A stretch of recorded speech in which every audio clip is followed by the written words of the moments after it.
Tila na balewala naman raw ang ina ni Lizelle Martinez na si Amalia Fuentes sa cremation ng aktres kahapon.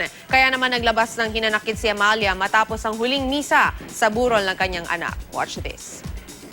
For the longest time, I was never a part of their life, but I was always there for her. And this host of whatever place this is failed to mention the most important person in her life.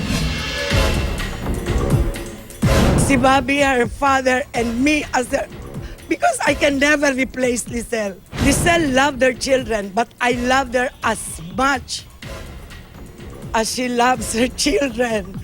Kaya lang ako hindi naging upset when I found out that she had cancer because I was hoping na mauuna ako. I was thinking, I will not experience this day, which is the worst day of my life.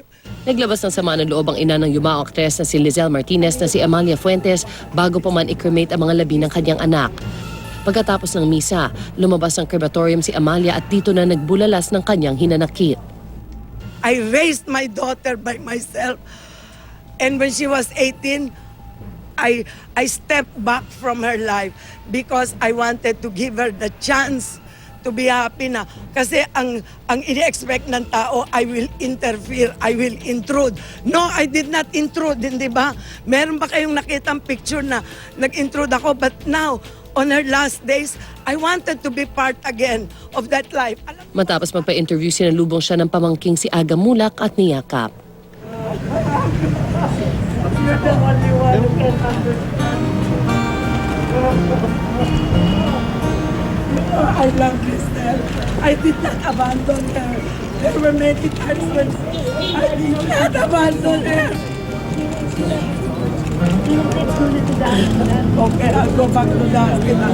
I am confined in the hospital kasi nangangatog na ako. Nang matanong naman ang ama ni Lizelle na si Romeo Vasquez sa reaksyon niya hinggil sa hindi umano pag-acknowledge sa kanila sa cremation ceremony na siya ring hinanakit ng dating partner na si Amalia. I feel like crying tonight, right now. So ayaw mapakita yung iyak ko. Ano po? Please. Sir, ano na lang po? Hindi naman nagbigay ng komento ang asawa ni Lizelle na si Albert Martinez, maging ang ibang kaanak sa insidente. Hawak ang urn, agad sumakay ng shuttle service si Aliana, kasunod ng mga kapatid na sina Alfonso at Alisa, gayon din ang kanilang ama.